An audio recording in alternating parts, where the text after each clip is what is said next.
graphic nature of this program, listener discretion is advised. Fuck you, Oscar. I'm trying here. You and your show have become horrible. Good luck. Fuck up. The Gentleman's Guide to how do you hug a naked woman? And both not be an asshole, but not be a pervert. It's fun to be mean. It's fun to spit venom sometimes. You could sell blood and semen, not mixed together, but you know. Just give my underwear. Not every woman could be both the mother and the wife of two of the horsemen of the apocalypse. No, I'm just saying, you know, if you ever have the opportunity to murder another human being and you know you won't get caught, fucking go for it. I do like smoking Newports and playing basketball. I never thought about gay sex because incest supersedes gay. We take for granted our access to hats. You like big breasts, you like big butts. Cannot lie. I'm proud of you. But you're a piece of shit. There was just a black guy in a t-shirt outside, and I thought, oh, this must be the bouncer. Don't be a stranger. It's just a coincidence that you were talking about the Jack and Triumph show, and I'm here. Thank you so much for having me on your podcast. Hey man, this is Kevin Smith, guy who makes all those unlistenable podcasts over at smodcast.com, and you're listening to the Two Strangers, One Podcast. This is podcasting. You're listening to Two Strangers, One Podcast. Subscribe to us on iTunes or on the Stitcher app for Android devices. Please visit twostrangersonepodcast.net. And now, here's Chris Cologne and Austin Schutte. And hello, and welcome to Two Strangers One Podcast. I'm Chris. I am Austin. We're back. Okay, so I was editing the podcast, and, you know, we've had interactions with Tommy B. We had interactions with Chris Mounts. Who? The guy in your friends list that you haven't accepted yet? I got a friend request from, like, a spam account over the weekend, and while I was deleting that, I saw his right under him, like, someday, buddy, maybe. We'll see. Well, it turns out long-term listener, Oscar from Peru, decided to chime in. Now, Oscar, you know, enjoys, you know, the Chris is a punching bag sort of thing. Me too. And so he hasn't written in a while. He did write, like, in the very beginning when we started doing the CarCast episodes. He's the one I was like, someone better check on him, right? What was that? Oh, someone better check on him, yeah. Someone better check on Oscar. Don't search for him in a while. And so he said, well, he did write, like, he goes, oh, the show's gone fucking downhill even worse. You know, the show sucked. Period, but then now it's even worse because the audio is horrible, and so on and so forth. Well, I imagine they'll cut my pay for not delivering quality content.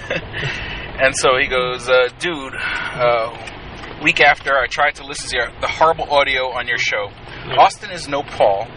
Just like Paul was... Thank you. Just like Paul was no Kristen, so... Austin is no Oscar's... Paul because he's on every week. And it's... Because this will be the 6-year anniversary of the show when this episode goes out, because our technically our anniversary is 420, man. And so yeah, at least 6 years we'll be doing this podcast. So what we should do is just not release this show and just release 2 hours of me saying, fuck you, Oscar, I'm trying here. He goes, just like Paul was no Kristen. The show has really gone down quality-wise, and now for my standard Chris bashing. Am I really to believe that you don't have access to the show's email? You used to have it on your phone when you used to read it before. Now all of a sudden, the computer's to blame. You are fucking censoring me, and for that I wish plague upon you. You're fucking censoring me. No, but actually, when I was checking the email, I was like, oh, okay. You don't have good credit for a car. Wow. Your job won't hire you from temp to real employee, while others have made the transition. Could it be possible that you are that fucked up? You fucked up your credit and you can't get a car. You have fucked up attitude and your overall view on life. So maybe your company rather not have you. They'd rather have you as a disposable temp. Dude, you are so ridiculous. Your ridiculous Facebook postings on woe is me, no one in my family helps. Dude, you're 40 years old. This is like the longest email I've ever written. Mm-hmm. You would have been close to retirement if you didn't fuck your correction job for a piece of jail pussy. Damn. Fuck double jackpot and Odyssey. You should write a story about your fucked up life. Thanks again for making me feel great about my life. I'm sure I won't hear my letter being read on the show because you and your show have become horrible. Good luck, fuck up. I'll skim through the episodes to see if the quality control increases. Until then, I hope you get your shit together and stop this horrible audio from a moving car. Oscar, sent from my iPhone. Well, so thank you for your contribution, Oscar. Piling on, just you know. I mean, but I'm the one who punches down. he saved me a lot of time. Yeah, so it's good to hear back from him because it's been he's been commenting on the show for the past couple of years now, and it was sort of a segment to read Oscar's email. Yeah, I don't even listen to this podcast. So well, I don't expect anyone who's on the show to listen to it. Right. I do because I have to edit it. Right. You know, and I do generally find it amusing, so I will put it on like in my rotation of podcasts. To be such a faithful listener and then to just be violent in your feedback. I mean that says something. It's like I used to hate watch The Walking Dead. You know, like, you know, this show's fucking gone downhill. Let's see how they fuck up this time around. But like, we're not The Walking Dead. We're not the nerd. I don't do this for Oscar. I do this so we got something to talk about while I'm driving you places. I do this because I can, you know. Well, in all fairness, he's really bashing the quality and not you. Yeah. Oh no, he didn't have any mean thing really to say about me. I'm no Paul. I've never listened to a Paul episode. I don't know what that means. I hope I'm not Paul. I don't want to be Paul. Well, the show has kind of evolved, like the way, like Kristen, my original co-host, her deal was she was into like pop cult, like Keeping Up with the Kardashians and Chelsea Handler and that sort of deal. Well, and she would talk about that. Should we cover that stuff? Because apparently Oscar misses his entertainment news. They don't get that shit down for. This is the Hollywood Helper. Right. Give me headlines. When you put it that way, there's a podcast he might like that we could refer him to. Well, I think he can write it on that and get made fun of by a Z-list celebrity instead of, you know, people who don't even rank a anywhere. negative Q list. Right. Right. We're like the double J list. Like, fuck, man. Yeah. My mom doesn't listen to the show. I think I care what. What's his name? Oscar? Oscar, yeah. No, I know. I just wanted to have him feel that little sting. Like, what's his name? Oscar? How? I don't matter. Oscar, you matter to someone, I'm sure. It's just, you know, it's par for the course. Yeah. Is he always a dick about it? Yeah. Well, it's never like, and like, you know, and I like when I first started getting on Twitter, you know, I would fucking tweet at celebrities like, I fucking hate you. You're not fun. Well, not celebrities, but sort of like I've mentioned this too, like you know, the Nerdist podcast, and I like Chris Hardwick, but like his co-hosts, you know. So you just hop on Twitter and be mean to people for expressing themselves. Yeah, Jonah Ray and oh my God, why am I drawing a blank on the other guy? The fat one. But now he's no, the funny thing is that I didn't like him. Then he started doing a podcast with Kevin Smith. Four Eyes and a Beard. That's the one he does with Scott Mosier. I don't know why I'm drawing a blank on his name. But then, you know, when he started doing the podcast with Kevin Smith, the Tossed Salad and Scrambled Eggs podcast. Mark something? I don't know. Oscar, who is that? Email us. I fucking know you're listening. Well, the funny thing is, I generally don't write back to the emails. I usually wait for the podcast so I can answer back. But I did write back. I was like, I'm glad you're back. I was like so excited. Like I was, you know, sometimes you build a relationship with these people, and it's sort of like, I'm glad you're back. You know, damn, I've been waiting for this. and as far as the sound quality, fuck, man, they're not hiring Chris full time. How are we supposed to improve that? He doesn't have credit to get a car. You think they're going to give him a microphone? Well, I have my beat up microphone that you commented on. Oh yeah, that thing that is technically speaking a microphone. It's got all the trappings of what a microphone should be. It's got a bass and a. How low can you go?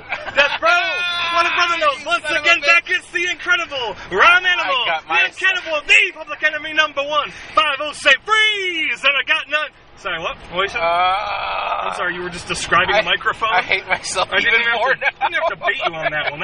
just swimming up out of the sand. That's the fish that jumps out of the water for the bear to grab. Motherfucker. That was cool. Thanks, Oscar. See, there you go. He's you know, he's spitting some hard truths in your face, but he also brought us that wonderful segment.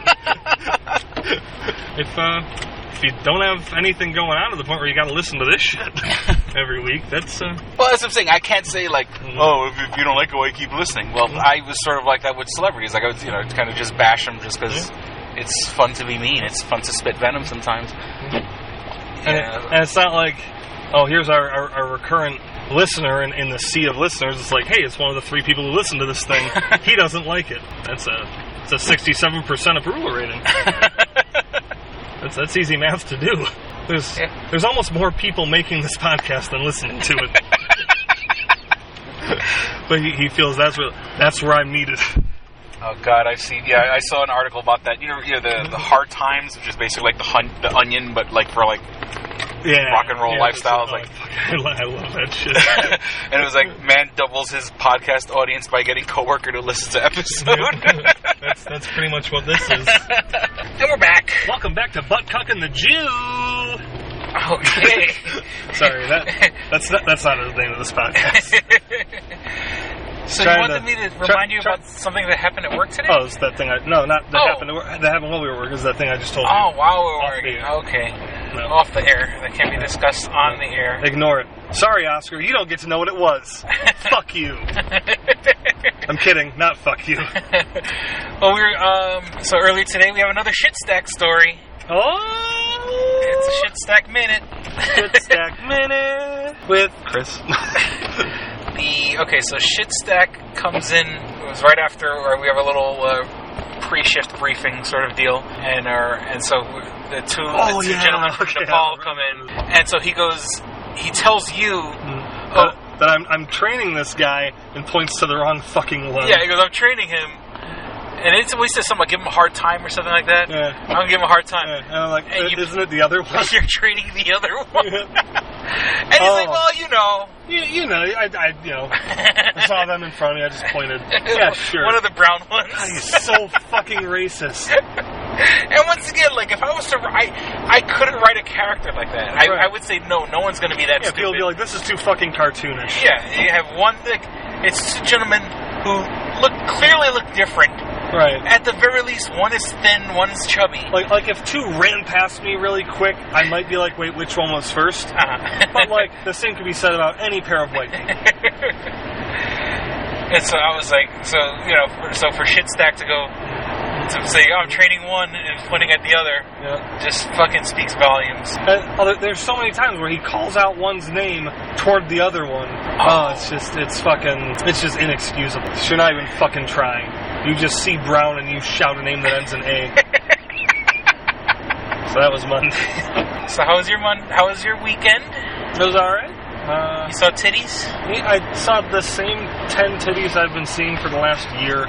Because you go to a burlesque show? I go to this burlesque show with my girlfriend, and we go every time they have a show, and it's such a first world problem to get jaded by seeing the same naked people over and over. Ain't no such thing as a free titty. And it gets even more awkward, because like I've been convinced since we started going it's some kind of trap. My girlfriend's like, oh, do you think she's cute? Like, what the fuck am I going to say to this and shit? And, it's obviously been fine. She's just like, no, it's just a fun night out. I trust you. We're just having fun together. And so I'm like, okay, cool. But then, like, a couple weeks ago, we went out to lunch with my girlfriend's boss and one of the dancers from the burlesque show. So we're on, like, a real-world name basis and shit. So she comes up to all of us and starts giving us hugs, including me, after the show, wearing only fucking rope. Like, just ropes, not even covering everything, just covering the holes. And comes up and just is giving us hugs and shit, and I'm like, how do I hug back?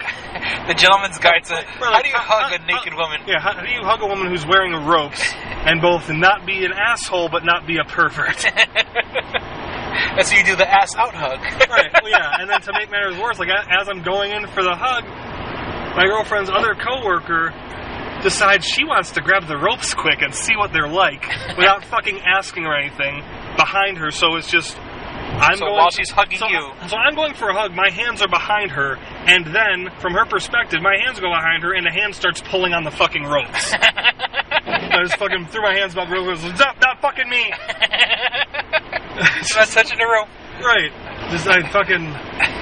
And I swatted her hand. I'm like, what the fuck are you doing? Trying to get me in trouble? You child? Just ask, hey, can I check these ropes out quick? Look with your eyes, not with your hands. Exactly. This whole thing's probably some weird precarious setup where there's like a key strand that if you tap it, it all falls off. Cosplay doesn't equal consent. Cosplay is not consent. This is going to be a tough one to say. Cosplay is not consent Katura. God, get a different fucking name while you're at it. So that was that. Your weekend at the burlesque show. Right. So I had I didn't fucking ask. Oh no, go on. In my ever-going attempt to try to see if I could make money or have some other income, I signed up for this clinical research study. What it is, and this is like on the internet, so it's not like it's revealing some like trade secrets. They're testing. Even if you are revealing trade secrets, they didn't take you. Spoilers. Yeah. So it's they have avian flu vaccine surplus. Right. So the government wants to make sure that this avian flu vaccine surplus is still working. So they're looking for people to sign up for a research study. Right. So you realize if you got it, they would give you a vaccine that maybe works, and then give you the fucking bird flu. And you're like, sign me the fuck up. Well, times are rough, man. I need I need to get my hands on a vehicle and, get my credit up and running. And right, but you could sell blood and semen, not mixed together, but just give my underwear. I feel like you've got a few steps between abandoning all dignity and giving yourself the bird flu. And you're skipping a couple.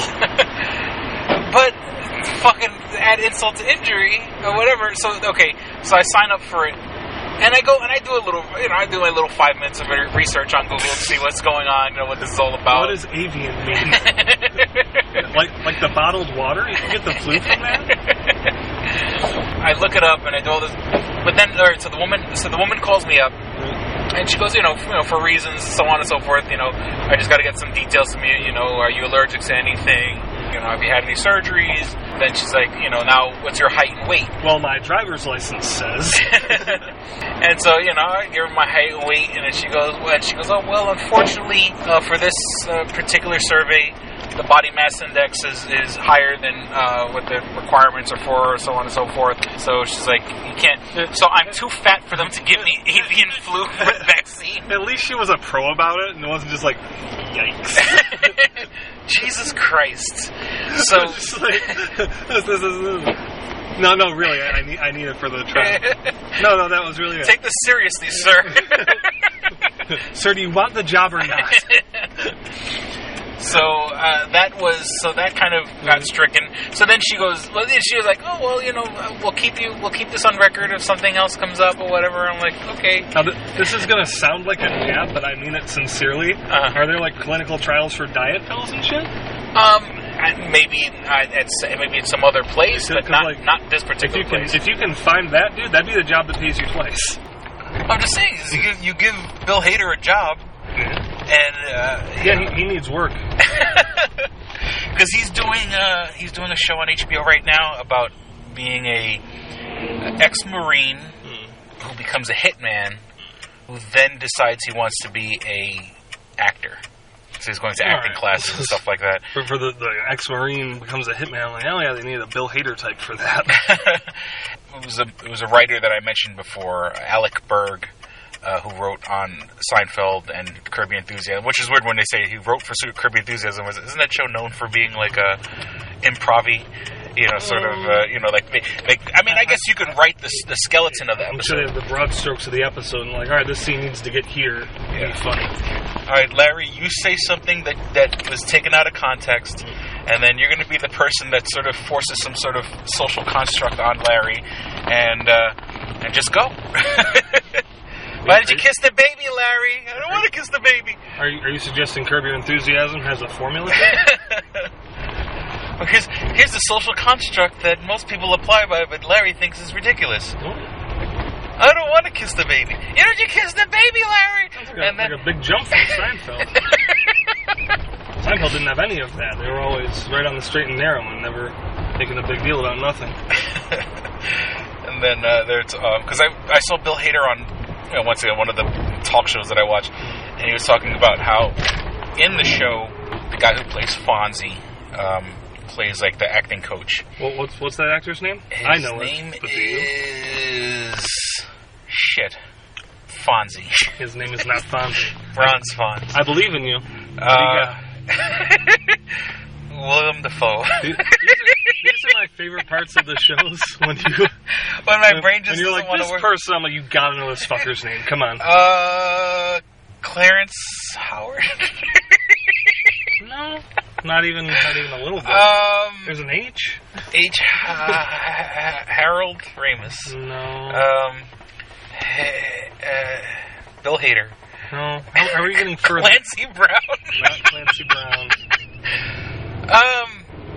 Oh shit! And they say his name in Little Nicky because it's like, ladies and gentlemen, I present to you so and so, covered in bees.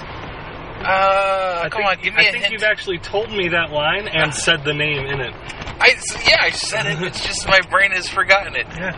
What's his name? Give me a hint. I already did. There's an H. Henry Winkler. There it is. There we go. So Henry Winkler is and that's the funny scene in Little Nicky, the devil, because Henry Winkler tends to do like at least a cameo in like all these Adam Sandler movies. It's like, ladies and gentlemen, I present to you Henry Winkler, and then like all the people there, and it's like when the devil's like invading New York or whatever, covered in bees.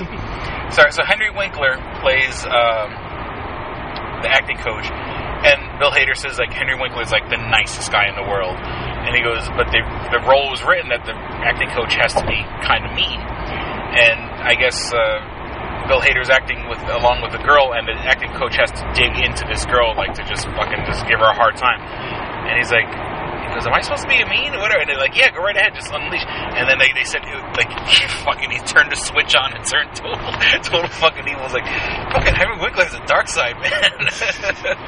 So I was listening to a podcast, and they're speculating. They're saying that a lot of, John Krasinski. They're speculating there's a lot of those out there? I believe it, because he's been working a lot lately. Well, there's a lot of people complimenting his movie A Quiet Place. Right.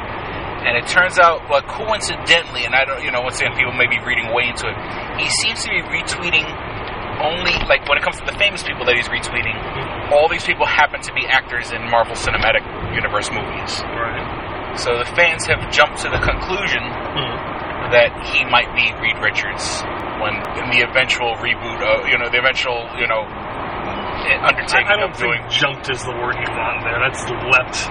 Well, yeah. Gravely into the abyss that maybe there's a conclusion inside of. But, I mean, You retweeted Chris Evans? Well, he must be Reed Richards. Well, I think it was more than just Chris Evans. And then, it was, and it's documented that he tried out for Captain America. Right. He screen tested for Captain America.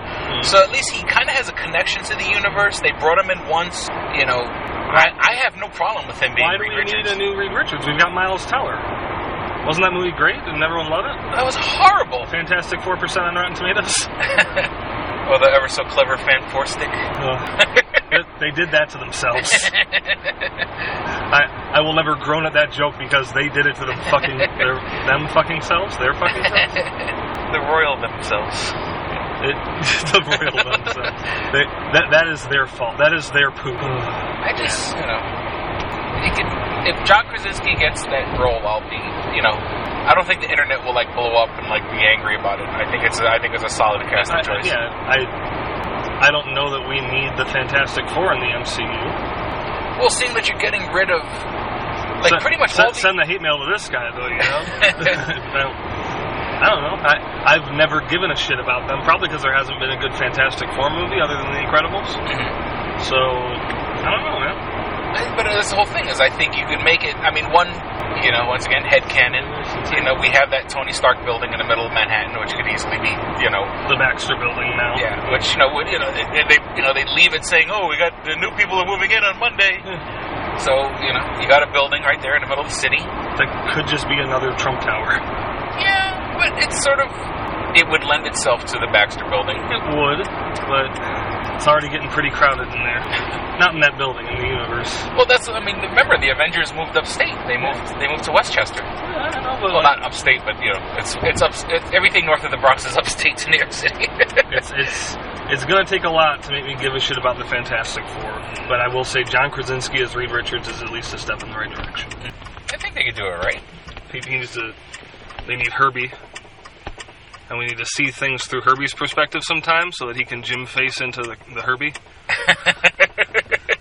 Jim face. I never even watched The Office. I'm just aware of the Jim face. And I love how, like, it was about season 3, if I'm not mistaken, where they got Rashida Jones to Jim face into the camera, making fun of Jim. And it's so, that was pretty cool. What do you want for Sue Storm? Ooh. There we go.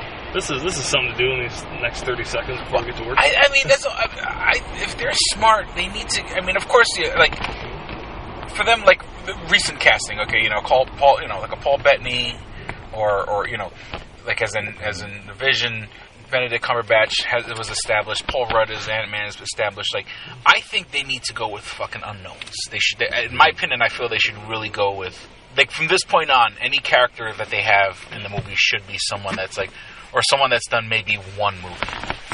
I mean, if you want to follow the format of A Quiet Place, like if they said Emily Blunt, his real life wife, was to be Sue Richards, I mean, that'd be cool. Yeah, I'm for it. She's pretty.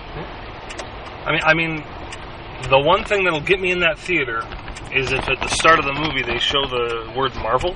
So, I mean, then we can finally see the Thing done right, because they CGI'd the Thing, but you look like Korg's shit. How about Korg is the Thing? Oh, wow. How about they fuck up the mythology and Korg is the Thing? Well, no, because I like the dynamic of the Thing, the way he,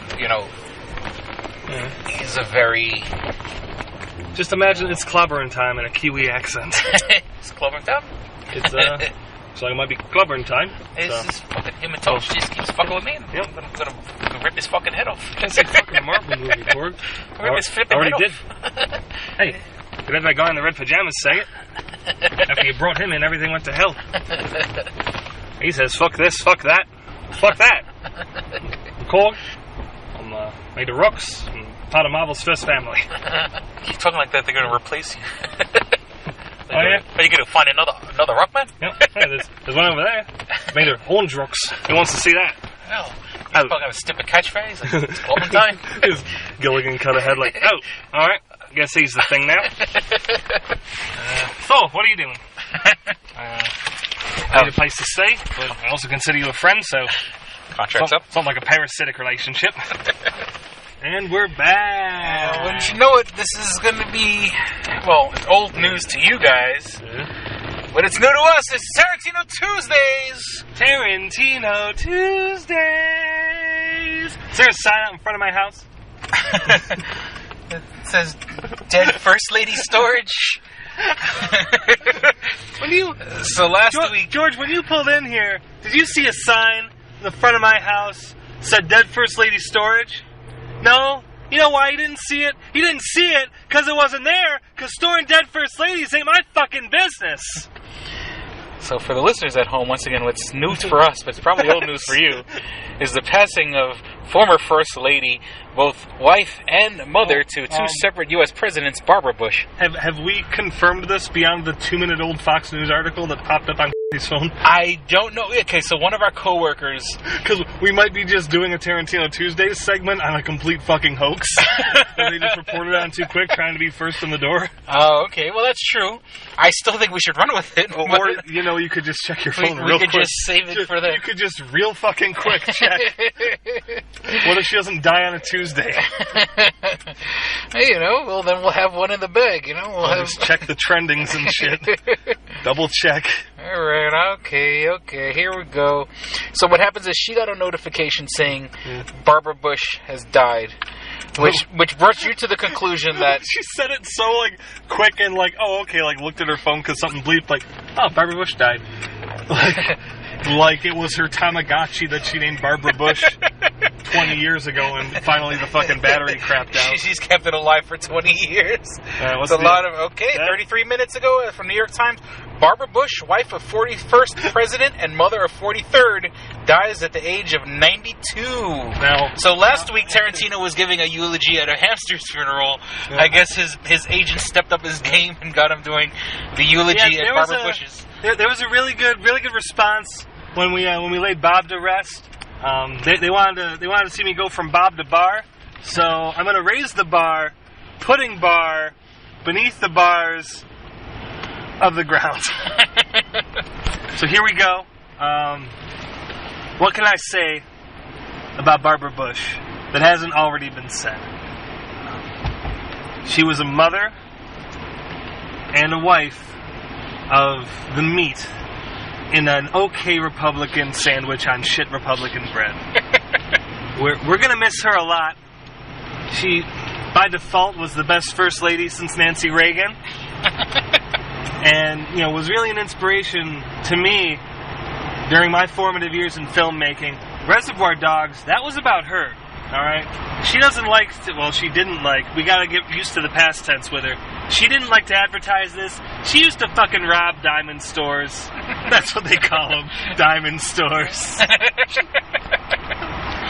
She used to be addicted to fucking coke. She mistook horse for coke once. Snorted that shit like crazy. That's where I got the idea for Mia Wallace. And now that she's gone, I'm gonna kill Uma Thurman. We're gonna miss you, Barbar. BB, Babs, Barbie. Rest in peace. Oh, also, she probably watched her son jerk off in a coffin once. Alright, thank you. This has been Tarantino Tuesdays. Not every woman can be... I don't know, that's not a bad Tarantino. Okay, I'll do my David Lynch. Your bad Tarantino was a spot-on David Lynch. Thank you. Not every woman could be both the mother and the wife of two of the horsemen of the apocalypse. We laid to rest George Washington, Barbara Bush, to rest. Barbara Bush, the first lady from the quarter. Let me tell you, Barbara knew how to fucking party. She would do some rails and say, "Come on, Barbie, let's go party." And then we'd all come on Barbie, because she fucking told us to. And when a first lady tells you to jizz in her eye, you don't fucking blink. You don't hesitate for 1 second. Because if you do, Secret Service is a fucking beat on your dick. And they'll revoke that shit. Because you can't be man enough to just get in that sandy snatch. Push those cobwebs aside. Just jizz for your country. Her Secret Service code name was Grey Bush. Which was not a great code name because it involved the word Bush. Which is kind of a giveaway to Barbara Bush. Also, don't unlock the car while we're driving. That was my elbow. I'm going to tuck and roll. Get a smaller elbow. Before the sniper fucking rifle show. It's not treason if you talk shit about a dead first lady. When the first lady gives you an order, it's an executive order. Alright, man. So come on, Barbie. You ready for this? Uh-huh. Barbara Bush as of yesterday, Melania Trump and Tipper Gore. You gotta fuck one, marry one, kill one. Go. Okay, I would fuck Melania. You weren't supposed to take this seriously. Oh, I would totally fuck Melania because she's attractive. Right. Tipper Gore, I would marry.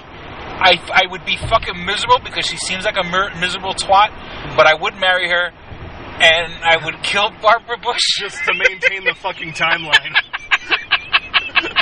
I would kill Barbara Bush to prevent Skynet. You weren't supposed to take it seriously. It was just like the weirdest frat bro thing to do. Just like, all right, these 3 first ladies. Well, I guess one's a second lady. You gotta fuck one, marry one, kill one. Go. Nancy Reagan, Barbara Bush, Hillary Clinton. Well, I would marry Hillary, but... And notice I gave you difficult choices. You say Michelle Obama, and they're like, yeah, you're going to marry her, obviously. I do... Well, no, I'd fuck and marry. Right. Well, you fuck one, marry one, kill one. You marry Michelle, okay? Her arms make me feel safe.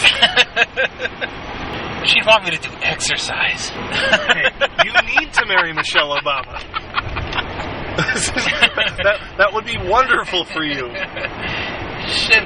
I do like smoking Newports and playing basketball. These are documented things. I'm not a racist. Oh. Woo. That was loud. So, it's not racist that you like those. It's racist that you brought it up.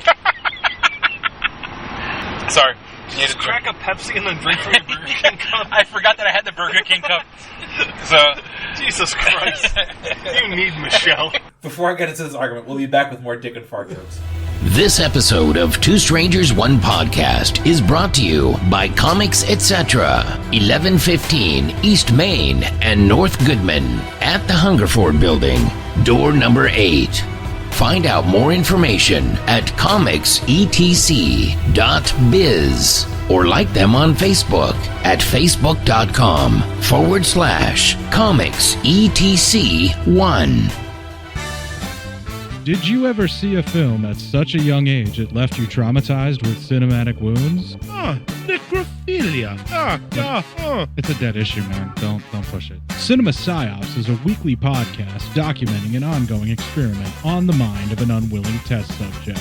No one should have to watch this movie. Oh, no one should have to watch this? No one should have to watch this movie. Surprisingly, it's not a topic that a lot of people really want to tackle. I'm shocked, prudes. I know, really. Right? It's the next sexual frontier that no one wants to explore. I am, in the most sincerest of senses, disappointed in you. It takes a powerful goddess like Connie, jam her arm down the monster's throat and kill it. Oh, I'm still tripping out over that. Even as a kid, I was like, I gotta find a girl like that. Every week, I get a new look of disappointment that I never thought I could get out of her. Unimaginable. At 12 years old, you should not be watching this movie. Obviously. At 13, you should not be. 14, you shouldn't be. I'm not entirely sure even 17-year-olds should be watching this movie. Just because you're offended by something doesn't mean that you have the right to demand that it doesn't exist. Watching this film again, I had all of this like little nerd glee with everything that kept little popping history up. all popping up absolutely. at you. So I totally loved this film. Hey, I know why you couldn't see that. It's because your brain's warped from watching this shit at 12 years old. Yeah, this is a rough movie. I told you ahead of time when we were getting ready to do it that it was going to be a rough. How did you watch this shit at 12? Because physical wounds heal, cinematic ones don't. Listen to Cinema Psyops. Click and Hit, enhancing the experience for all recreational smokers. Click and Hit is a one-handed portable vaporizer. This smoking pipe has a compact 4-stage design, complete with a built-in, windproof, butane refillable torch lighter. The large burn chamber holds your stash of legal herb or pipe tobacco. Click the button to ignite and inhale as usual. When you are done, put it back in your pocket for later. Smoke anytime with the touch of a button. No more carrying around grinders and tins. You can leave the pipe, rolling papers, and even your lighter at home. The Click and Hit cordless vaporizer is no bigger than a normal cigar, making it the world's smallest and most discreet vaporizer. It's perfect for use in small places or shared rooms. It's efficient, getting 5 to 8 draws from your packed chamber. It's affordable at just $19.95 each. Buy 3 and the shipping is free. Buy 4 and you get the 5th one free. Visit www.click-hit.com. That's clickandhit.com.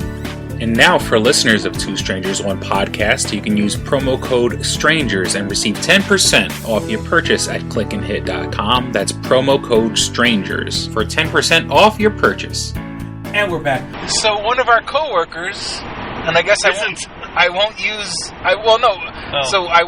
his first name, but he asked for a shout out on the podcast. DJ 630. DJ 630! Rochester's own DJ 630. Sebastian. Whoops. Oh, I'm bleeping that. Well, Can you leave the Sebastian in? Okay. Right, so then, Because I'm walking by him today, and he's working at one of the stations, and he's like, "Hey, Chris, I heard you got a podcast." I'm like, "Oh shit, yeah." He goes, "And I heard you talking about me on it." And I was like, "You're the guy that told us to go see Black Panther. You're the guy that's keeping us woke." You know, and then like I thought about it, I'm like, "Shit, did I say anything bad about him?" I was like, "No, not really. If anything, he's the one that makes us like fucking feel bad." He's like, "Oh, I bet you bragged about having tickets to go see Force Awakens, but you still haven't seen Black Panther yet." Yeah, we fucking dust off the N-word. Now you're gonna bleep that again. And so he decided. So I don't know if he's listening to the podcast, or if he is. Hey, shout out to DJ 630 Rochester. Sebastian. You're gonna bleep it. Yeah, I'll bleep the first and last names. Just leave Sebastian. Leave the middle name. Fuck you, Sebastian. Under the sea. Now, didn't you say he was playing like up by us? There's the Blue Cross Arena. He was playing the Blue Cross Arena the other day. As part of one of his gigs or something like that. I don't know.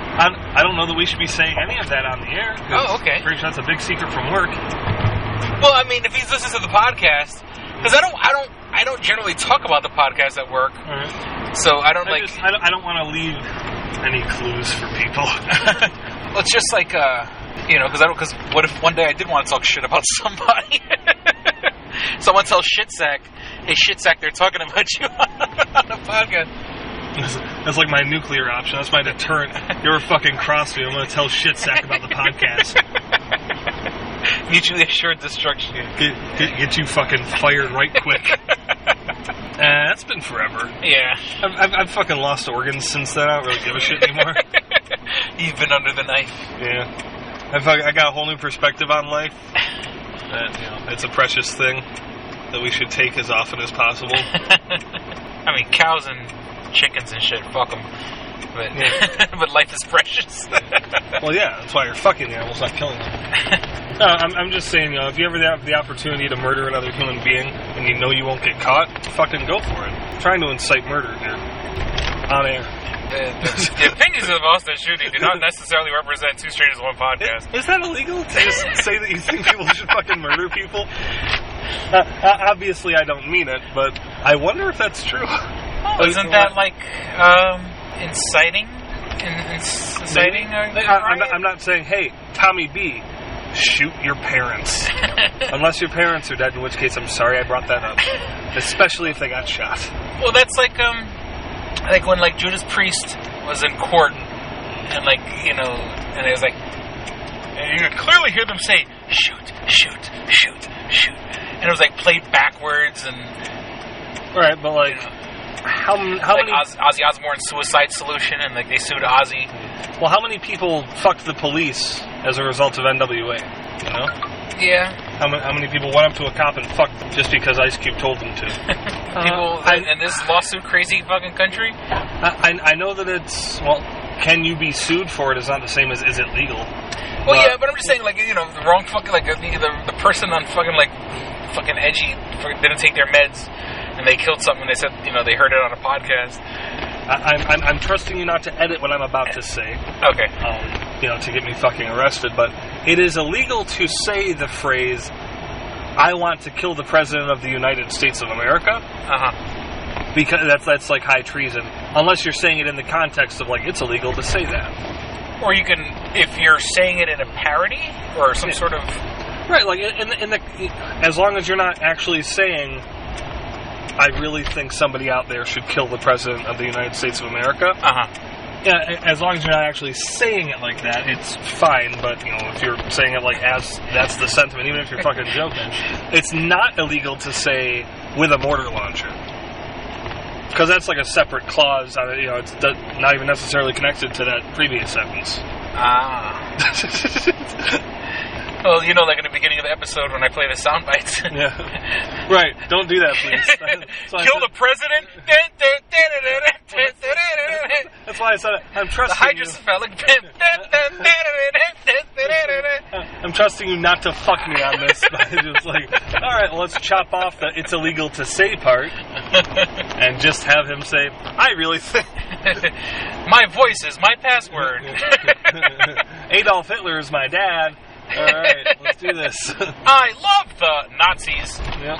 I think Jews should burn. What? I've never thought about gay sex because incest supersedes gay.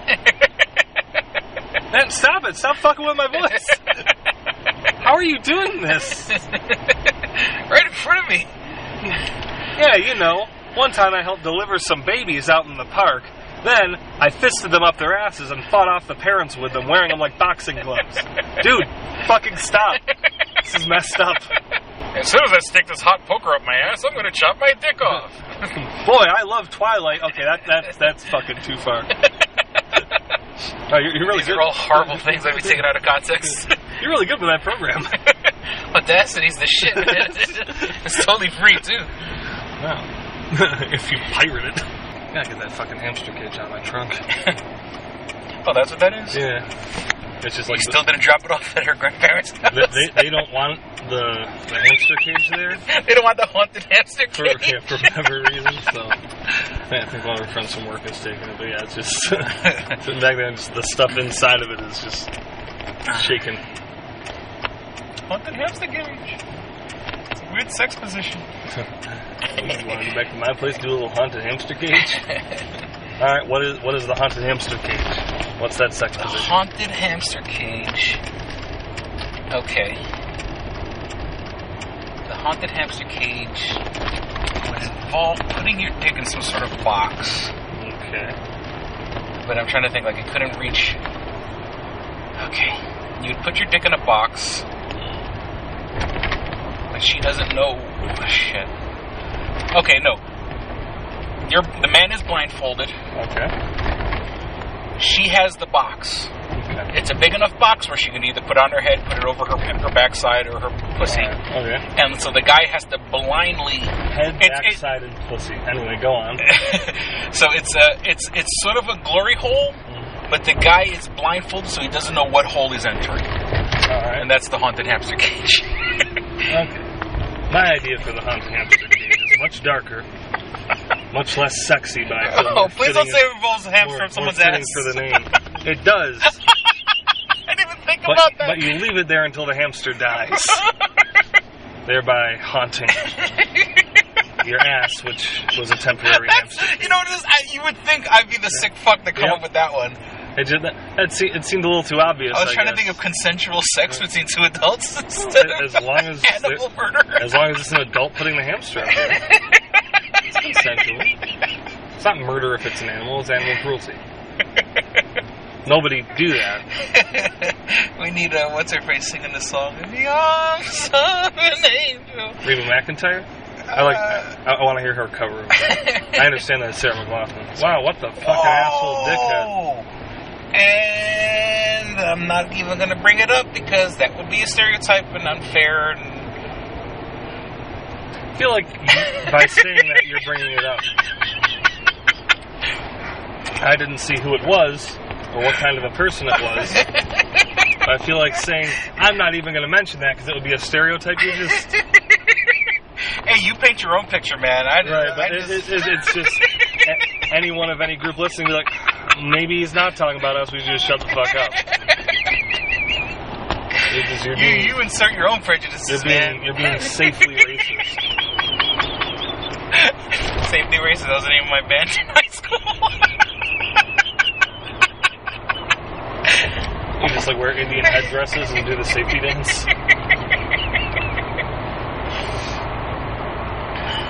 What always bugged me about that song, The Safety Dance, it's performed by a group called the Men Without Hats. But one of the lines says we can dress real neat from our hats to our feet. Now, if they're men without hats, how are they dressing in any way from their hats to their feet? Maybe there were men without hats before, and they could only achieve their goal by putting on a hat. Hence,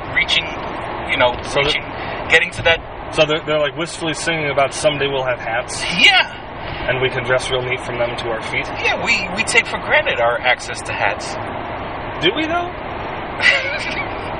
Because I feel like it's not a very rigid definition for a hat. It's a thing you wear on your head. Well, you think about it. Most religions involve a hat. Yeah, the Pope wears a funny hat. If you have access to an item of any kind, you have access to a hat in some way. Well, You can find garbage on the road, put it on top of your head, and call it a hat. And I wouldn't argue with you. I'd just say that's a stupid fucking hat. Your hat is a Dunkin' Donuts bag. I wouldn't say that's not a hat. True. So, we don't... It's the significance. It's the cultural significance of hats. Right. Like when a guy has a lot of jobs, he wears many hats. All right. So these are men without jobs? Because they're musicians, and they get paid for it. Safety dance was fucking huge. Well, it's sort of that. It's the American dream to acquire a hat. Is it though? Look at the old black and white photos, and people were coming to America from, they're coming to Ellis Island. All those people wore hats because now they're achieving their goals. I own several hats. Well, yeah, we take it now for granted. Hold on, listen. You I'm live in not the hat-filled done. world. I own several hats, none of which I paid for, and none of which came from any kind of a privilege. It just someone's like, oh, hey, I don't want this hat. Do you want it? I'm like, yeah, sure, I'll take that hat. And I never wear any of them. Take it for granted. Check your privilege. I've checked my privilege. My privilege is I have like 3 fucking hats just sitting on top of my dresser, none of which go on my head. What a wonderful golden age we live in where we can take hats for granted. When it wasn't the same for our grandparents. Yes, our grandparents who rung in the safety dance. I think the men without hats are honoring the tradition. If my grandparents heard the safety dance, they'd say, I don't like this new shit. Still rock and roll to me. Could you turn off this new age hokum? I've got a good song for you back from when music was good. It's called Around the Corner, Beneath the Berry Tree, Along the Footpath, Behind the Bush, Looking for Henry Lee. That's the title. And the lyrics. I'm not making that song up either. Oh, shit. That is an actual song my grandparents would play fucking constantly. Oh. It was catchy, but not something I'm going to add to my playlist. My grandparents, I would say, well, my mother's parents. Those would be your grandparents. Well, yeah, I mean, in particular, my maternal grandparents? Yes, my maternal grandparents. So, both of your grandmothers? Oh. No, I'm just fucking going. Fuck me up there for a second. Like, I remember they loved listening to AM radio. And of course, it was like, New York City, so it was like a Spanish station. But it always had that fucking hum, that. Yeah. And it's like, I guess after a while you tone it out, or tune it out. You tone out the tune. You tune out the tone. You tune out the tone. And you can tone a piano, but you can't tone a fish. Wait. Anyway, go on. And I remember. Well, then they would have the commercials that, would have English words in it, like Doan's pills. Well, there was a commercial for this it was a big supermarket, but it was all mostly dry goods. Like, it wasn't like a nice supermarket, but it was big. And it was called Tops of the Bronx. It was Tops of the Bronx, Benaki. That's what they call hats in New York City. Tops of the Bronx. Tops of the Bronx. And see, my grandparents dreamed of a place where they can go get dried goods and hats. They wanted to come to the country where the streets are paved with gold. And hats. That's why they were the men without hats, because they used all the hats to pave the streets. We're in a hat recession right now. We ran out of cement. We need to grind up hats and mix them with water and just hope it hardened. It never did. They thought that was horse manure. No, it was just ground up hats. America was built on dreams, not science. If you can dream that the hats will harden, you're all right. That's what Reagan would have wanted. An immigrant story. That's what Van Halen was singing about. Oh wait, I was thinking of Zeppelin. Oh wait, I was thinking of Led Zeppelin too. Why did you say Van Halen? Oh, because Van Halen sounds vaguely like Valhalla, Thor. dude, that can is still fucking here. Yeah. Should switch sides. Formula 1 racist. Racers. Formula 1 races. It's a race war. Yeah! These cars are fighting and we don't know who's gonna win. It's a real race war. Are you an ass man? Are you a leg man? Are you a breast man? What is your preference? I'm Batman. You like big breasts? You like big butts? Cannot lie. You like long legs? I like a girl with a big heart. Big on the outside of her chest. I like a woman with an engorged heart. I like a woman with something going on cardiovascularly. I like to feel needed. She can't lift much. I don't know, man. It's kind of a case-by-case basis for me. I'm definitely a breast man. Like, a girl can have no ass whatsoever, and I'm still like, she got the biggest titties in the world. I'll be like, no, maybe not the biggest titties in the world. But, nice sizable titties are always good for me. You grab a handful, like like peanuts or something. Just grab a handful. To use the sports parlance, I hit a home run when you grab a handful of breasts. What? That's not hitting a home run. What is it then? Fucking is a home run. Then what do you call you when you grab a breast? Second base. Base! How low can you go?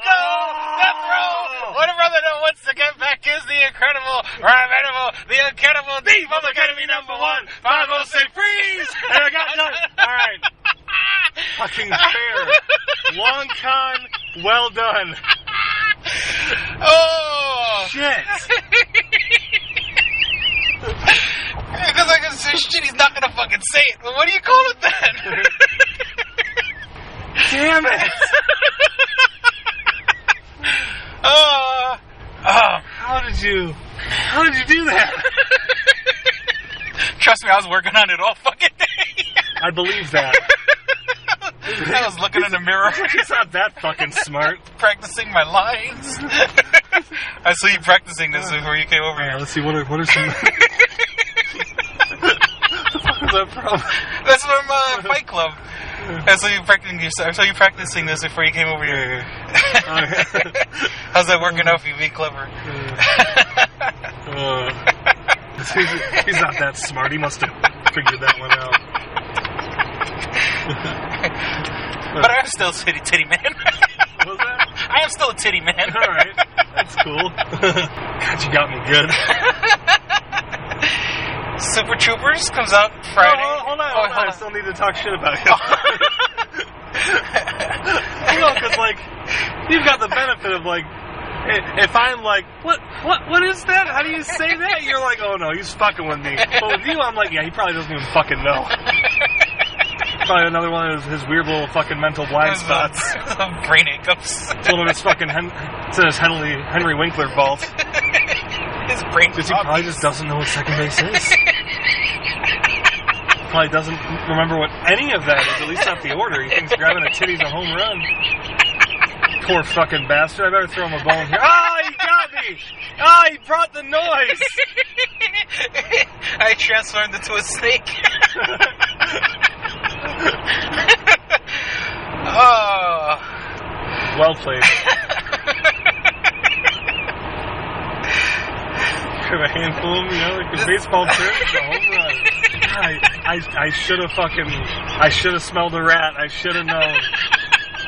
That sounds like something I would fuck up. Right. Exactly, man. There was some real fucking verisimilitude to that. It's like write what you know. Like, yeah, I'm a fucking idiot. I bet he'll fall for this. God, you fucking guy. I'm proud of you. But you're a piece of shit. That was definitely the best one either of us has done so far. Fuck. So I realized something about Deadpool yesterday. Okay. You know how, throughout the movie, every time he's about to catch Francis, he's talking about how, it's Christmas Day? Mm-hmm. You know why he does that? Francis Ajax, I don't know. Wrong path. It seems like a weird non sequitur joke, especially the Stark's Defender's like, yes, and, congenial Tuesday in April to you, Mr. Poole. But Wade Wilson was diagnosed with cancer right before Christmas. Oh, that's right. So he's trying to close out that calendar year he was having with Vanessa by getting his face fixed and going and finding her. So every step closer to that, it's fucking Christmas for him. Ah. I watched Deadpool yesterday and then fucking realized, I'm like, holy shit, that is a really, really deep reference. I hope it was on purpose. Or deep thing. Not reference. Let's see. I hope that was on purpose. Oh, it wasn't like on TVtropes.com? No, I figured out reading TV tropes because like they mentioned in it, the running Christmas Day joke, but didn't make that connection. I'm like, wait a fucking second. Yeah, and they say they like when they make their love or whatever, it's like meet you between the holidays. Yeah. If your left leg is Thanksgiving, your right leg is Christmas. Can I visit you between the holidays? And in that fucking scene, he proposes, and then fucking brain tumor knocks him the fuck out. And that's the last time shit's normal for them. So then, I was like, oh, why the red suit, Mr. Cool? Oh, because it's Christmas Day, Dopinder. I'm after someone on my naughty list. Because he's like, this is it. This is the fucking culmination. I'm finally done. I can get back to Christmas. Which is really fucking touching for such a goofy-ass movie. You know what, Ed? I mean, it's that movie's got a fuckload of heart. Yeah, it's that's the whole thing, is there's all these movies... You and I were kind of having a conversation about that. Like, there's all these movies that, in one way, are looked at as dick and fart joke movies, and dude, not really dude bro movies, but sort of gross out comedy movies, where they also have a lot of heart, and I think it's how they redeem themselves, or sort of like, we'll have a socially, meaningful thing to say towards the end. But a guy, a cameraman gets shit on by 2 porn stars. That bitch frosted me like a fucking cake. Never say shit covered me again. Don't worry, man. We got our shit covered. Never say shit covered around me again. And it's weird because it's sort of, he doesn't want to come back for Clerks 3, but he seemed fucking game for Zack and Miri. You think it was Zack and Miri that sort of soured him? What the fuck? What do you think made him sour about not wanting to come back into a Clerks 3? Because Kevin's like, I'm not going to do it unless everybody's on board. I would imagine it's every time he goes to a Comic-Con and people call him fucking Randall. Because seeing how goddamn defeated Brian O'Halloran looked when someone called him Dante right after I visited his table. Dude, fuck it. If I was ever that low just judging by his face, I'd fucking kill myself. Like, hey, what's up, Dante? It's Brian, actually. If you have to tell your fan base it's Brian, actually, because they love your work, dude, you're fucking done. If he's still game and that's where he's at, I cannot blame Jeff Anderson for not wanting to be involved anymore. I totally understand it. But, like, that's how people... you think maybe they feel typecasted? Like, because I know Brian O'Halloran has tried to be in other movies. Right. He's at least, he has a career. Unfortunately, it always ends up being, some, C-list, D-list sort of movie and stuff like that. Do you know the one Jeff Anderson role that I'm aware of that didn't involve Kevin Smith in some way? What's that? It's video game voice acting in a game called fucking Randall's Monday. And he plays a character named Randall. There's no escape for him. I'd want out, too. But, if you... it's and it's weird coming from me, a guy who don't let shit go. But if you just let it, if you let it go and let it ride. It's weird coming from me, who's been grinding the same axes for the last 40 years. But he should just, bury the hatchet. Yeah, shit. My axes, the axes I grind, don't fucking put money in my pocket. Like, if it could be. Shh. It didn't work. Fucking Cages can't hear you shushing them. They're inanimate objects. Bob's ghost. Let me out of the fucking trunk. Like you're a ghost. Fly through it. I can't. I have one more mission before I'm allowed back into the... You got these tiny little hands. I cannot enter Chris Walken's asshole until I've completed my task. Is that how you get into hamster heaven? Isn't that where the gates of paradise are, of Chris Walken's asshole? I guess. Did we not establish that a couple episodes back? Did we? Yeah, I guess so. Huh. The celestial gates. So the hamster has one last task to perform, a good deed, so he can earn his wings. And a hamster with wings is fucking terrifying.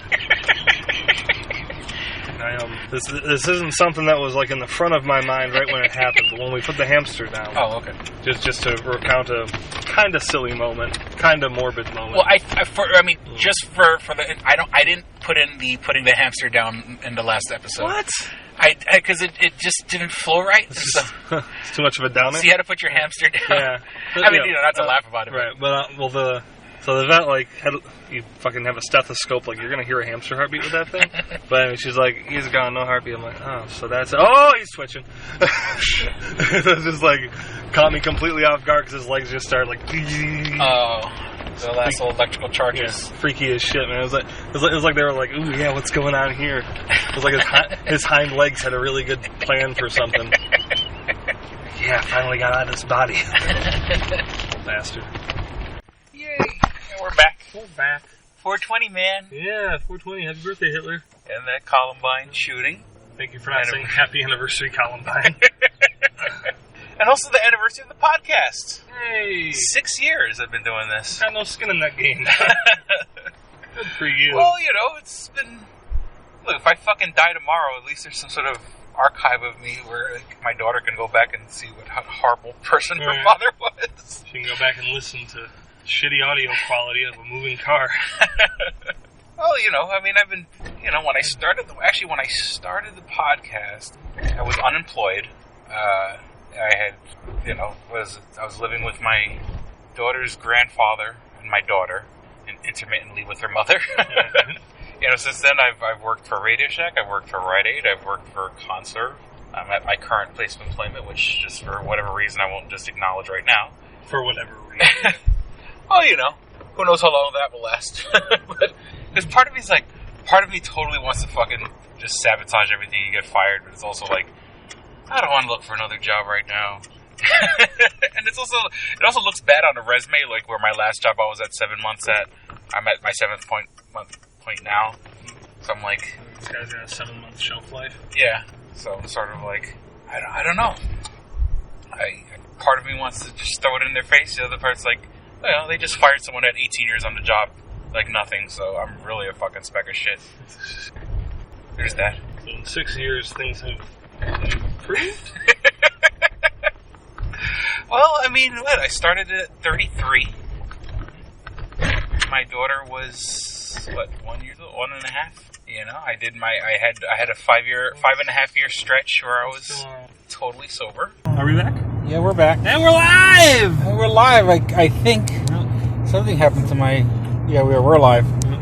Alright, so our co-workers from the glasses place, who I'll have to speak in code to protect the innocent, A was talking to us today, and I, about how when T quit, he called A, and I was like, hey, I think I'm going to quit. And A said, oh no, don't do that, but I was happy.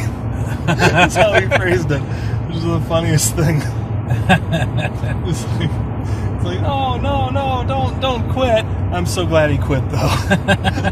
It was pretty funny. Apparently he was not very well liked. And even, well, it's one of those deals where since they came in at the same time, they're kind of lumped together. Yeah. Like, oh, you guys came together. And they weren't really friends, from what I understand, from where they came from. Yeah, no, apparently... The company they came from. Yeah. Where they came from. Christ. Apparently, A had told T, when he was leaving CV... It's fine. Their old place of work.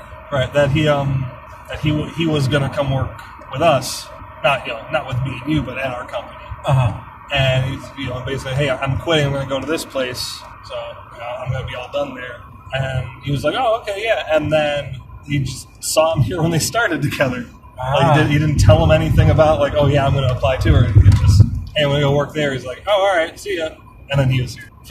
Well, I was under the impression that they were recruited by Jay, by our supervisor, Jay and Silent W, because both of our supervisors, two of our supervisors come from that same company. And the guys that came, the original two, they basically said, yeah, he called us up, told us to go to the Indeed site, found their company and apply there, and I guess they got fast-tracked. So it's sort of like, that guy's gone, the guy hired after me permanent, We had a guy that lasted a week because they stuck him in housekeeping and they stuck him with the psycho. I want to say Mother Goose, Mother Hubbard, but you say you don't like the name Mother Hubbard. But it's not that I don't like the name Mother Hubbard. It's just that it doesn't feel it signifies who she is. It doesn't track for me because my second grade teacher, her name was Mrs. Hubbard, and she was just an overweight old black lady, which just does not fit who we're describing at all. Well, they stuck him with the spinster. Spinstress. The spinstress. And the spinstress. The spinstrix. It's a kinky spinster. And she's very OCD. She makes up her own fucking rules about cleaning. Yeah, in a good way. It's not like she's making bad rules. Sometimes like, oh yeah, if you puke in a dumpster, it's fine as long as you hide it from her. Yeah. You can keep working. Oh yeah, as long as the rules don't inconvenience her. But, for the most part, she's as long as you hide your puke and give people the flu. You can kill whoever the fuck you want as long as it's not traceable. But it's funny that we had a guy come in. They stuck him with her all week, and he lasted from like Monday to Thursday. Maybe. By Thursday, he's like, "Fuck this." I'm not entirely convinced he existed because he was hired while I was out on surgery and was fired quit my second day back. I never saw his face. Trust me, he existed. We can say his name because he's gone. We're just like, Clarence is no longer with the company. Are there any questions? Yeah, who the fuck was Clarence? It was all a dream. But I got a question. Who? The fuck? Star-Lord, man. Who? I sound more like Tim Allen.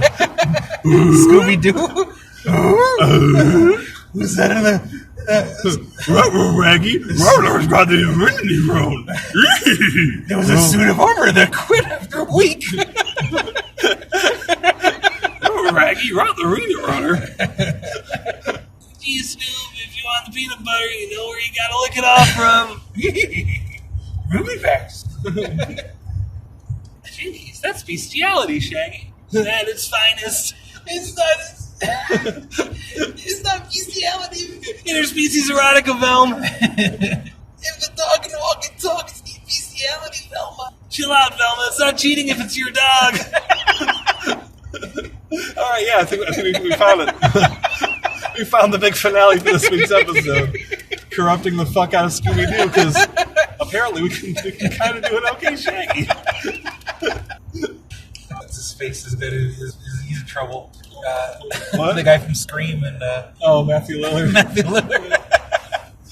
The only mystery here is why we take our marching orders from a dick and a neckerchief.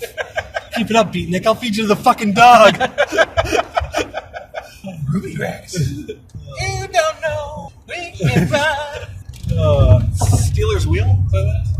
I have no idea. Tommy B. It's Steelers Wheel is Magic Carpet Ride, right?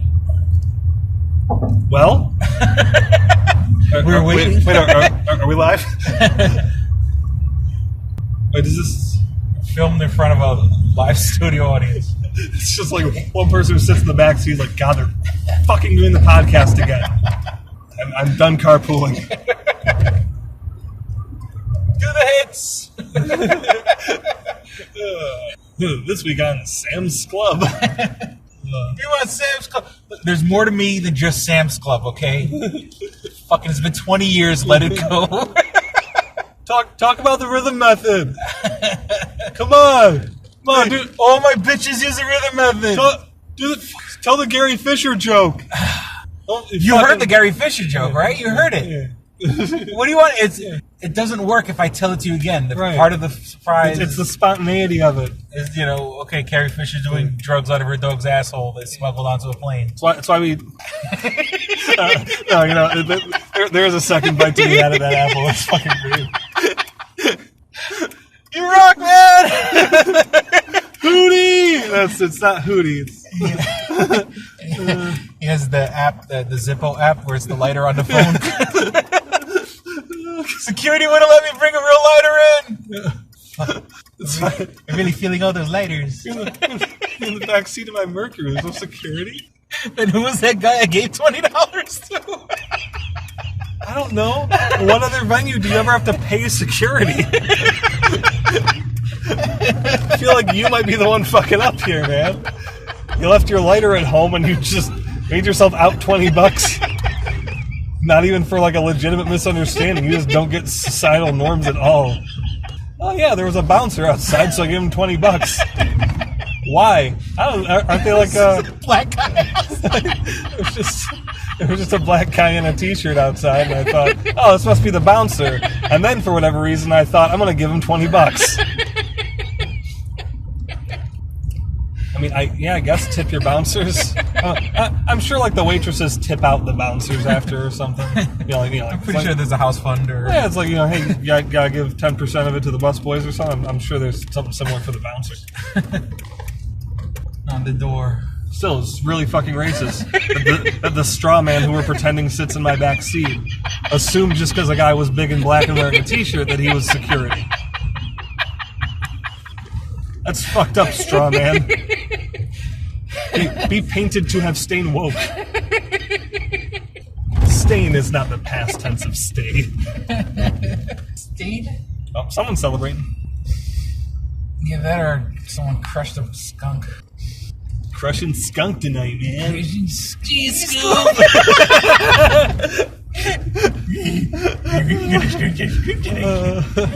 Glad we were both there for that.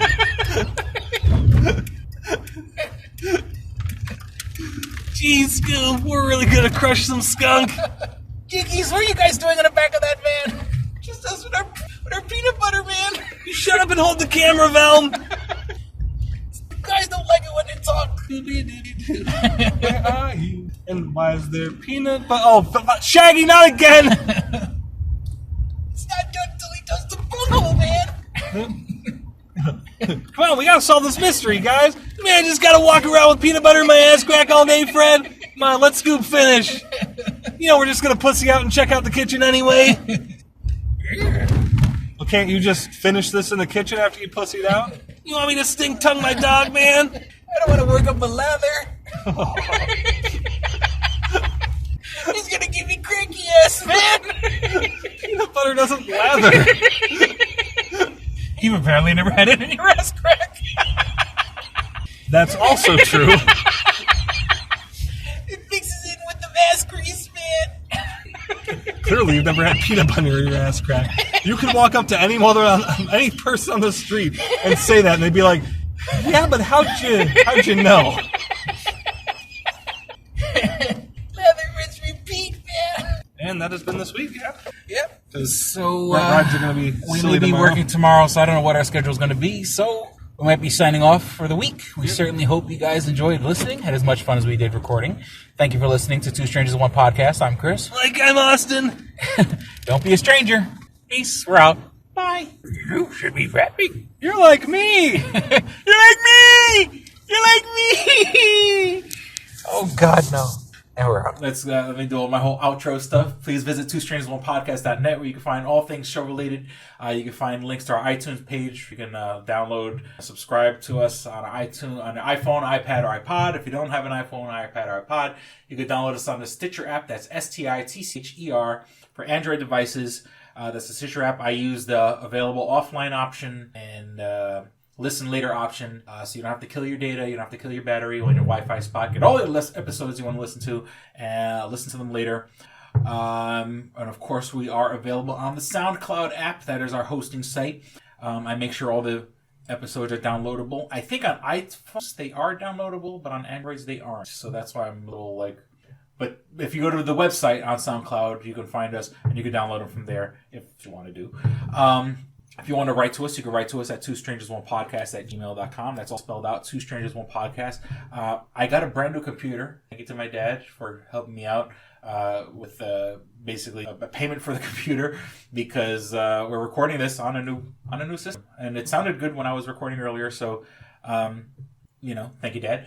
I'm sure it was the old computer holding you back and not this antique microphone we're using. The microphone has soul. It has spirit. It has you guys seeing all this soul in the podcast?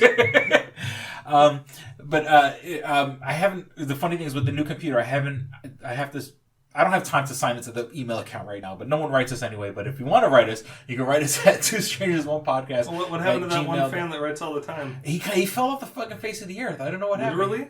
Well, I don't know. You think the Earth's flat? Oh, we got another hour to go then, man. Well, let's go to the space station. Look. But yeah, but you can write to us at twostrangersonepodcast@gmail.com. We want your money. We need your money. And until we set up a Patreon, what you can do is you can share and like us on Facebook. Just go to facebook.com/twostrangersonepodcast. Once again, all spelled out. And share this episode, like the page, share the entire page. And that'd be great. We also have a YouTube group, Two Strangers One Podcast Network. Let me see what else. We're on Twitter at Stranger Podcast. The episodes that are available online right now are really only from the past year. If you want to go back and listen to any of our other episodes from more than 5 years ago, we are on YouTube. Just search for Two Strangers One Podcast. You can find all the earlier 200 some odd shows. You can find my Stranger Vlogs, which I've done about 40 so far, and I have 2 in the pipe, and 2 up the butt, 2 in my anus, like a finger. And I also have my audiobook. If you want to hear my second book, Odd I See, A Tale from the Road, you can listen to it totally for free on YouTube. Just search for Odd I See, A Tale from the Road. Also available on YouTube, and that's about it. I can't think of her speak on. No, I got nothing going on, man. I was like, fuck that, I got shit I got to do. If you guys can tell me how to beat this part of Zelda I'm stuck on, that'd be great. Shoot me an email. Thunderblight Ganon's a bitch. Thunderblight Ganon. So if you have any way to beat Thunderblight Ganon, you can write to us at twostrangersonepodcast@gmail.com. Thanks. Get some traffic in that email account. Bunch of people telling me how bad I am at the game. That's like the first half of the game. Like not even the first half. Well, no, it's because you can tackle those dungeons in any order. Oh, okay. Which I think is a total ripoff of Shadow of the Colossus, but for another day. You can't tackle those in any order. Oh, I guess. Oh, you proved me wrong. I'm committing to it. All right. Well, we certainly hope you guys enjoyed listening, had as much fun as we did recording. Thank you for listening to the Strangers One Podcast. I'm Chris. I'm Austin. Don't be a stranger. Peace. We're out. Bye. Chocolate. You should be fapping balls. All right, here we go, man. Go ahead. You want to read Double Jackpot. What is it? It is a self-published book by Christopher Cologne. Chris Cologne? Smells good to me. But look at her. That broke that fucking cold little exterior. He's like, hee. But it is spelled Colon. Him punny. But Double Jackpot is a book about a comic book artist, Eric, who is in a loveless relationship with a materialistic I feel you, Eric. Lynette. Oh, fucking. Are you sure I didn't write this? Sounds hauntingly familiar. He starts cheating on his girlfriend with a more creatively supportive woman, Nadia. Well, I gotta meet her. Where's the Nadia? There's your summer girlfriend. Summer Nadia is Nadia. Nadia? Yeah, I think Nadia spelled with an A. All right. Both Lynette and Nadia play the double jackpot, the largest payout in lotto history, much like the recent Powerball. Both girls play his birth date as the winning numbers. Eric is now stuck between two of the country's richest women. Who will he choose? It's not that simple. This is a clever fucking idea, man. Is. Look at her. Fucking, she's impressed. I am. She got some summer reading. Christopher Cologne smells real lovely with an original idea. This is. I've never heard this before. I haven't either.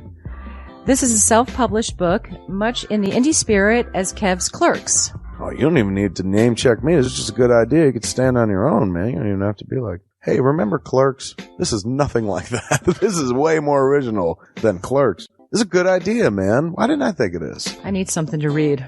This book is part of the Comic Books, Heavy Metal, Video Games Trilogy Book 2. Odd I See, A Tale from the Road, coming soon. Right on, man. It's part of a trilogy. This is the first part. Way to write, man. He's seeking a literary agent. Motherfuckers, anybody out there? There ain't no literary agents listening to the show. I assure you, sure. Sure. I assure you, sure. But somebody know a literary agent? Hook a motherfucker up! Chris Cologne come up with an original idea. I should tell Raskin. That's a good fucking idea, to be honest with you. That's a fucking rom-com right there. Megan, get Raskin on the phone. Isn't it possible to get Raskin on the phone? No? Yeah. I want to run it past him, man. And if it happens, I get a taste, Chris Cologne. I get a whiff, if you will. The book could also be ordered on www.amazon.com. LULU.com. That's Lulu.com. I understand that. I just want to spell it out. Normally one says it that spells it. Still, Lulu.com. What is that? Do you know what it is? I don't know. All right. The book could also be ordered on www.lulu.com. Search for Double Jackpot Christopher Cologne. A paperback version of the book is $15 and a PDF file is only $5. $5 is Yeah. insanely inexpensive. 15's not even that bad for a paperback version. No. This is $1 million idea right here. Like a movie about a dude who fucking is stuck between two chicks, both of who play his birthday and win the lottery. Come on! I can see that trailer. Chris Cologne is on to something. Nobody else can smell it but me. I'll read it. Thank you. I'm going to make that smelly joke. I know. You're trying to get me to laugh again. It worked once. Double Jackpot is a self-published book by Chris Cologne, man. It's the first book in his comic books, heavy metal, video games trilogy. Book 2, Odd I See, A Tale from the Road, should be coming out soon. Get all the information at Chris Cologne, like a motherfucker. I will his totally book, read this. Double Jackpot. I'm serious. I'm going to recommend that to fucking Raskin. How is that not a movie? You know what I'm saying? This could be a sexy movie. You could do an R-rated version. There could be nudie in it, and you could show them fucking both chicks. Maybe a little penetration. Maybe a butthole shot. No butthole, no care. I would like to formally apologize to Christopher Cologne right now. No, sex sells. Chris Cologne will appreciate that. He's like, thanks for throwing a few buttholes in there, man. Don't forget to check out twostrangersonepodcast.net, your one-stop resource for everything show-related. You can find links to subscribe to us on iTunes or on Stitcher. You could also find links to buy my book, Double Jackpot, on twostrangersonepodcast.net. Fuck you, fuck you, fuck you. You're cool. And fuck you, I'm out.